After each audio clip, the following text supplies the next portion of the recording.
Yo, what is up guys? Welcome back to another video and welcome back to another movie review. It's been a little bit since I reviewed a movie, but as you guys know, if you've been watching the channel, I love movies. And today we're going to be reviewing one of my favorites, Guardians of the Galaxy Volume 3. Just going to say it right now, spectacular movie, absolutely loved it. And in today's review I'm going to tell you guys why. And just a heads up, pretty much from this point forth, I am going to spoil the movie. So if you haven't seen it yet, probably shouldn't watch this review, but make sure to come back and watch the review once you do see it. You're not going to regret seeing the movie, and I would love for you guys to hear my review.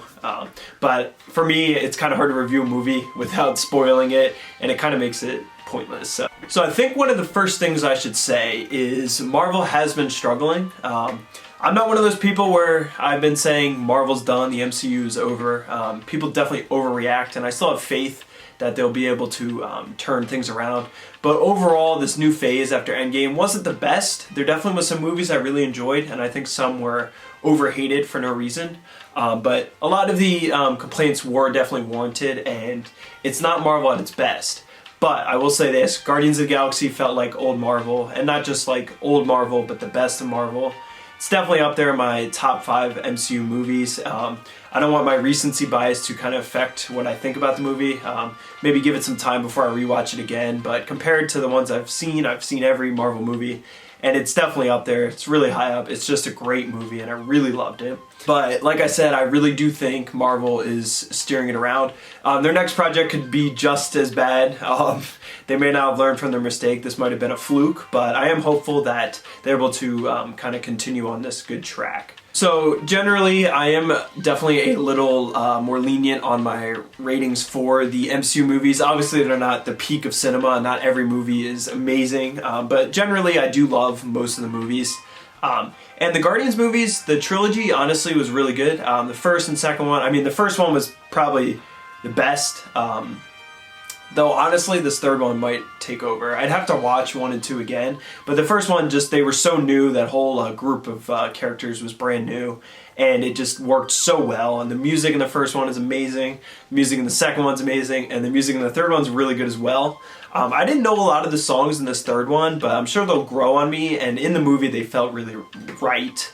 So that's one thing about the Guardians trilogy. Just the music is just great. Just popping back in here, it's later the night of filming this video, but one thing I wanted to say about the music was that I really like how Gunn fit the music into the story. Like, not only was it just like a cool soundtrack over the music was like part of the characters and like actually there in the movie. So like obviously Come and Get Your Love was a huge part about the first one, and it was cool that they played that at the end of this movie. And then also just really cool how music was so important to Star-Lord, and like he's got his little Walkman and then he gives it to Rocket, which is really cool. I do like how they incorporated really good music and also made it part of the story, so it just hit differently. And then like I mentioned, the characters, no one really knew them before the Guardians movies. Obviously hardcore comic fans knew the Guardians, but general audience didn't really know them. So it really was awesome that they were able to make the group of Guardians such a successful and enjoyable franchise. And I think the strongest aspect of the Guardians movie is that feeling of family between the characters, and they're all just really lovable and likable, except the only one I kind of have a hard time enjoying or liking is Nebula. I just think her character is just like over the top, and the voice is just a little annoying, but I do see why people like her. But even in the third movie, she really fit in and started to turn around. And I'd say that this movie definitely brought them together the closest, and it really felt like a family despite all the challenges they were facing. But before I get too far along with this review, I want to give you guys a basic plot summary. So heavy spoilers here. Basically, Rocket is facing death, and that was the biggest thing going into this movie. They were really teasing a lot of deaths, and a lot of the actors said they were done or at least taking breaks from the movie. So people were really nervous that our favorite characters were going to die, and it looks like it's not going to go well for Rocket. He's pretty much incapacitated and only has 48 hours to live from the start of the movie. And that's basically the whole plot of the movie. They're trying to save Rocket while also fighting the High Evolutionary, who was an excellent villain in my opinion. He definitely was like the level of what people are expecting from Kang. I really did like Kang in Quantumania, but that movie wasn't the best, and this kind of felt like redemption for that villain, because you really hated the High Evolutionary and he was really menacing and really threatening as a villain. And I'm excited. I know there's a lot of crap going on with Jonathan Majors in real life, but I hope that they are able to give Kang the same treatment as they did the High Evolutionary. But he was just a maniacal, evil person. You really hated him. And obviously, like, it's pretty easy to win over an audience when you kind of use animals, because who doesn't love animals? But it really makes you hate the High Evolutionary for how he treats the animals. And the actor played him amazing. I'll get into a little more like trivia tidbits later, because there's some really like interesting things about the actors and little side things in like just little Easter eggs in the movie that I'll talk about after, some things that people may not know while watching the movie. But the actor for the High Evolutionary, I'm not gonna mispronounce his name, so I won't say it, I'll just put it up on the screen, but he did a really good job. And I thought he like embodied the crazy mad scientist, but also like still capable enough where he was a threatening villain, you could take him seriously. So basically the Guardians are on a rescue mission trying to find a key to access like Rocket's implants in his body to save him. They have like a kill switch inside a Rocket. That's what the High Evolutionary did in his experiments. Basically just operated on these animals, and there's a kill switch in Rocket, and when he gets injured it gets activated basically. And I thought this was a good setup for the movie. They could have gotten like grander with a like bigger plot. Maybe it could have affected the MCU more, but I'm kind of glad they didn't. I like how they just kind of kept it within the Guardians and really made it like a rescue mission and solely focused on Rocket. And yeah, so basically the linear plot is they're trying to save Rocket and they pick up Gamora along the way, which that was a really good inclusion, how they kind of worked her back into the family of the Guardians, even though she's not the same Gamora that they knew. I thought that worked really well. And basically just get to see them interact and work to rescue Rocket. And obviously there's a lot more throughout the movie that I'm leaving out, but that is the basic plot summary. And in the end, they are able to save Rocket. And I was really nervous that he was gonna die, but I'm so glad he didn't. And I'm also so glad that none of the Guardians really died. The stakes did feel legit. Like I honestly thought Star-Lord or Rocket was going to die, but I'm glad they didn't kill him off. And I think they balanced it really well, because a lot of times the MCU movies feel like no one's gonna die, it's the hero, so there's no stakes and you kind of lose the tension. But legitimately felt like the stakes were solid and it kept you engaged throughout the movie. But since we love the characters so much, I'm glad they didn't kill them. And then in the end, they save Rocket and they kill the High Evolutionary, which the reveal at the end of his real face was really horrifying. And that was another aspect of the movie that I really liked, the kind of like body horror elements of the movie, like with all the messed up animal monster things. Like just the way that was done was really well. And then also the scene with the big, I think it's obelisks, the big monsters, the way they came in was really cool. And just kind of like the vibe of the movie was really great. They balanced the lightheartedness of the Guardians. I think the Guardians do it the best, where they interact with each other and it feels real and they feel like a real family. And things I really liked was there were just scenes where it was just them talking in the ship. Like you don't always need action, and they were just having conversations and really showing like character development and relationships. And I thought that was super well done, and I really appreciated that.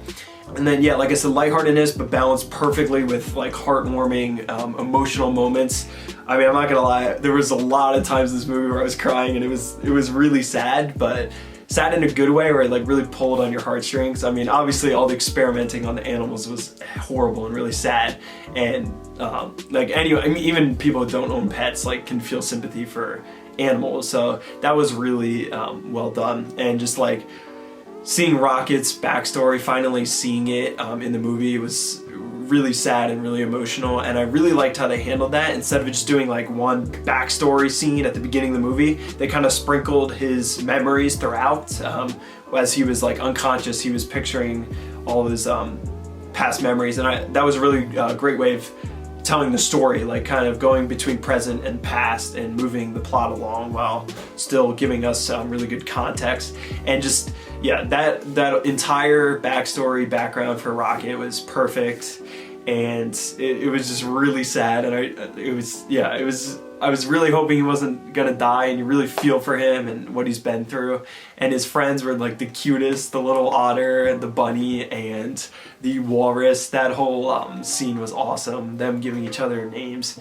And probably the saddest part was the first experiment on Rocket, and he has his head shaved, and they they implanted stuff in him, and he's just crying, and he's so cute, and the little rocket is just really sad, and seeing the little raccoons was, yeah, I mean, I could go on forever about that, but it was really cool to see the interactions between the animals, and just, it was a great emotional aspect to the movie. But then, like I said, it was balanced perfectly with the humor. I think a big problem and a lot of people complain about with the MCU movies is they just throw too much humor in, and generally I agree with that. Like Thor, Love and Thunder, perfect example. They just tried to make the whole thing a comedy, and a lot of the jokes landed flat. But the thing with the Guardians is they are comedic, and it works because the actors are funny. Like Star-Lord, Chris Pratt is just a great actor, and he is legitimately funny. And a lot of that's the writing with James Gunn. He just knows the characters really well, knows how to sprinkle in humor while balancing it with like the sad emotional part. So it doesn't take away from the stakes, and it doesn't pull you out of the movie, but it literally just makes it feel like a real family interacting with each other. So I think the tone with the emotions and the humor was perfect, and probably the best I've seen in an MCU movie. I do really appreciate the serious movies like the Captain America movies, as I'm wearing, and the early Iron Man movies, and I really appreciate the balance, because you can have a super serious movie and done really well, or you can have one that's comedic in nature with just the characters but not over the top, and that's what Guardians did very well. Alright, so now to talk about some of the characters. There's a lot of them, so it'll be a lot to cover, but I'll talk about the ones I love. I mean, I pretty much love all of them, but first off, Star-Lord, the main character, I'd say. He's the leader of the team. Chris Pratt is super likable. I actually loved him in the Mario movie. I know people were nervous about that, but I love Chris Pratt, and Star-Lord's one of my favorite characters. And like I was saying with the humor, it really works with him because he's just funny. Like, he is a funny guy, and the way he acts is perfect. Like, one thing that they do a lot is they like yell at each other, and a lot of times like loud equals funny. Humor is like really annoying, like where it's just loud noises, but it works for them because like they're generally like angry, and that type of like interaction is funny to watch, and Nebula yells a lot back at them, so those kind of dynamics are funny, and he's just a great like actor. I mean, there's not much else to say about him, but I love him, and he's got super cool design, and I think his character arc in this movie was really good. Obviously, I wouldn't say he had the biggest character arc, but it was efficient. It was enough. Like, so it starts off with him drinking. He's trying to get over Gamora, and he's just a drunk, and that kind of like affects. I mean, that's kind of what gets Rocket hurt. He's not at his A game, and it was nice to see him kind of take responsibility again and get over the love that he lost. And at the same time, he's able to kind of reconnect with Gamora. Obviously, this isn't the Gamora he loves, but he's able to learn and kind of move on, and that was really great to see, and I was happy for him. And then it was really cool to see him go back to Earth, and I'm excited for that because the post-credit scene with him seeing his being with his grandpa. That was just really awesome to see him have like closure and kind of have his real family on Earth again. And I'm excited because I think it could be really cool to see Star-Lord is kind of like an Earth-based hero, and just kind of seeing what he would do there. So I'm excited for him in the future, and like I said, I'm glad they didn't kill him. Honestly, thought he was going to die in that end scene, but Adam Warlock clutched up, which brings me to him. Really liked him. I know a lot of people were nervous with Will Poulter being casted as him, but I think they handled him really well, how he's still like a young child at heart and in the mind, but obviously he has all these powers he's trying to learn, and a lot of that was really comedic. They definitely made him more of a comedic character, but they left room where he can kind of grow into being a more serious and really powerful character, because Adam Warlock is one of like the most powerful characters in the comics, and I think they handled him really well as an introduction. I also really liked his British accent because the Sovereign like teaches him to speak proper, and I just thought that was well done, and it was kind of funny hearing from him, and it was cool to see him kind of have his redemption and join the Guardians. Obviously Rocket, I talked about him, cutest little raccoon ever, and it's really cool seeing him kind of find his family because he's never really had that horrible upbringing. So it's really awesome to see him make it through and be with his family, the Guardians, and then also really cool to see him as the new leader. And one thing I did enjoy was that new team of Guardians. They handled it really well. A lot of times these Marvel movies, when they set up new characters, they feel like they have to put others down to kind of bring up the new characters, and I feel like they didn't do that. Like, the new Guardians team it's a pretty cool group of people, and they handled moving on from the old characters well. And just Star-Lord deciding to go to Earth, Mantis wanting to prove herself on her own, and Drax staying back as like the father of the Nowhere planet that they're setting up.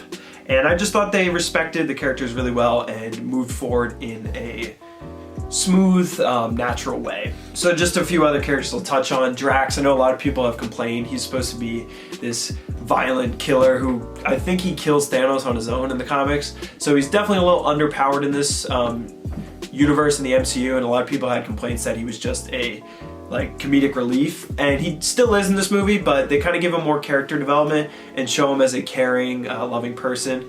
And the whole interaction between him, Nebula, and Mantis was hilarious, but also really good for his character, because Mantis flips on Nebula for always hating on Drax, but at the same time she's like, he's an idiot, he can't help himself, and Drax is just like, I'm not sure I appreciate this defense. That was really well done, but it also was really effective for kind of working on the relationships between the characters and also building up Drax. And the end, where they say he's gonna be the father, was really cool. They say, you're not Drax the Destroyer, you're Drax the Dad.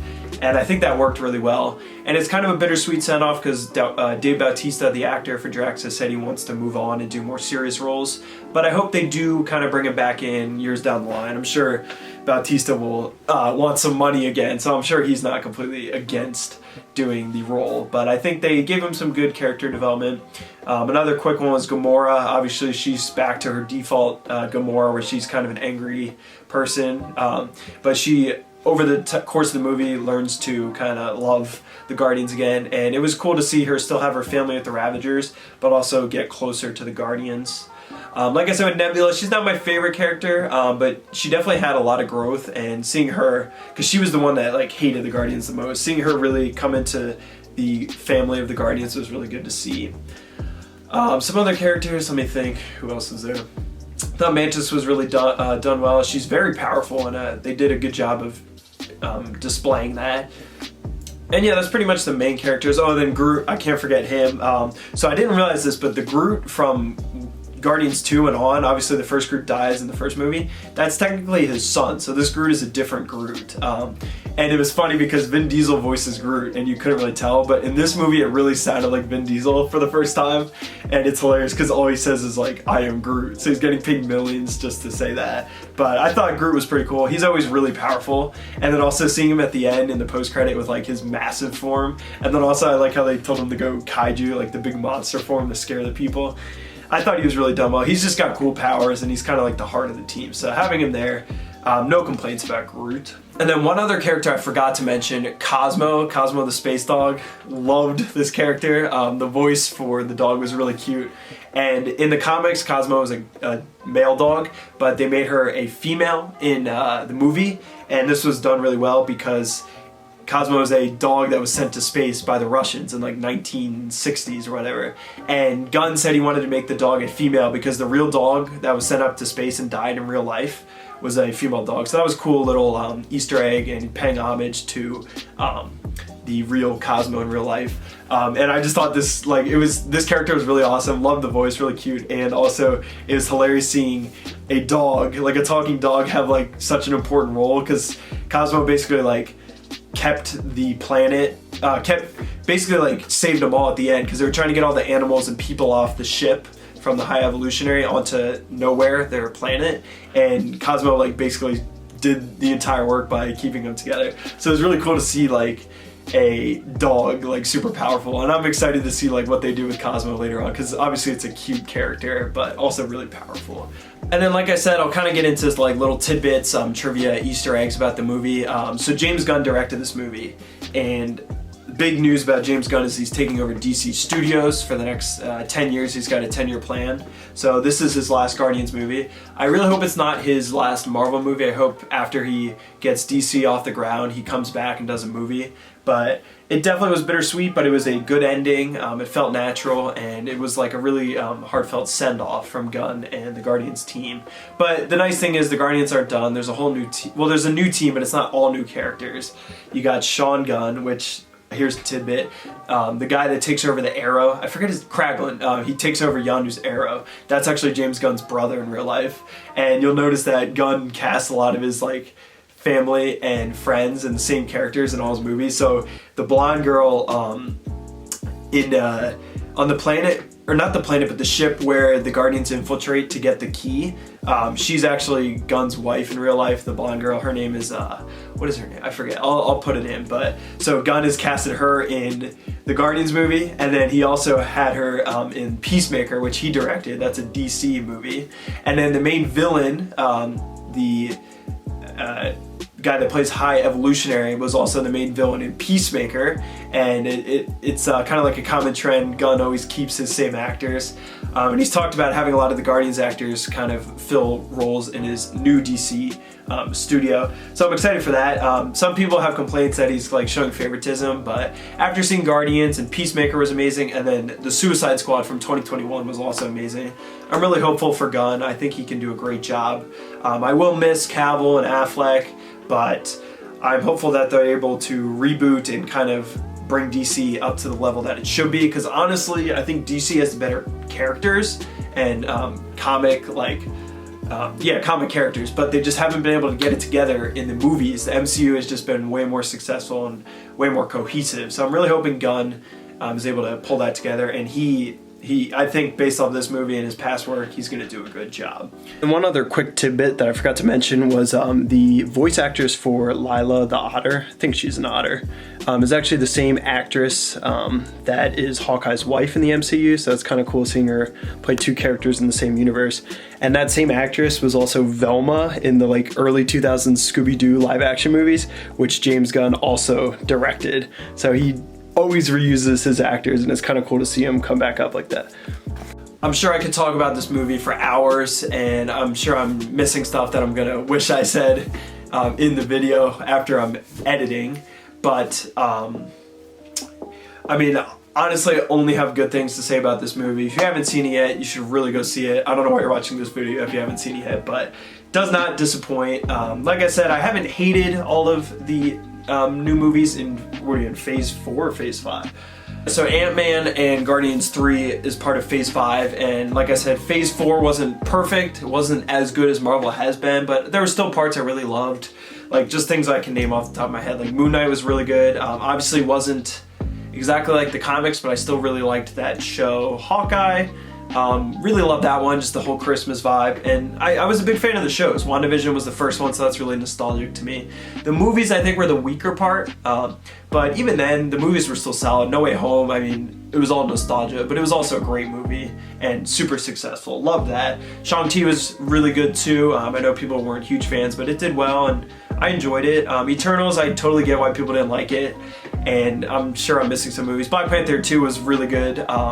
So, I mean, I have good things to say about a lot of the movies, but I was still holding out, hoping that they would get better, and Guardians 3 really did that. It just really brought back old Marvel, and I'm really happy that it was really good, because I had really high expectations. I keep saying really a lot, but I was really happy that it turned out amazing, and I thank James Gunn for having a great trilogy and capping it off in a perfect way. And as you can tell, I'm a big Guardians fan. I got a lot of Funko Guardians, and I'm gonna get more because I really love this movie, and just the character designs were really awesome. They come out really cool in the pops. But that's pretty much gonna wrap up my review of Guardians of the Galaxy 3. If I could summarize it quickly, a really heartfelt, tear-jerking movie that balanced humor and tension very well, and it was a great send-off, but not really a send-off, but more of a continuation, and showed great respect to the characters that we've grown to love. And I don't think anyone who's a fan of the other movies will not like this movie, and I think it might be my favorite, and I think it'll be yours as well. Just a great movie, and it keeps me it gets me really hopeful for the rest of the MCU movies coming out this year. There's not a lot of them, but I'm hopeful that they're going to be good, and that Kevin Feige can turn things around to bring Marvel back to its legendary status at its peak.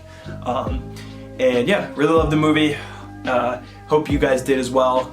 Leave some comments down below what you thought about the movie, and just kind of critique my review, and we can talk about it, because I love talking about movies with you guys.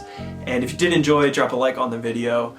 Subscribe, because I got make sure to subscribe, because I'm gonna have a lot more reviews coming. There's a lot of movies coming out this summer that I'm really excited for, and I'm gonna be trying to grind the reviews just because I love talking about movies. So it's basically like I talk about the movies anyway, so I might as well film it for you guys, and I love hearing your guys' opinions. So, if you did enjoy, hope you did, and we'll see you next time. Peace.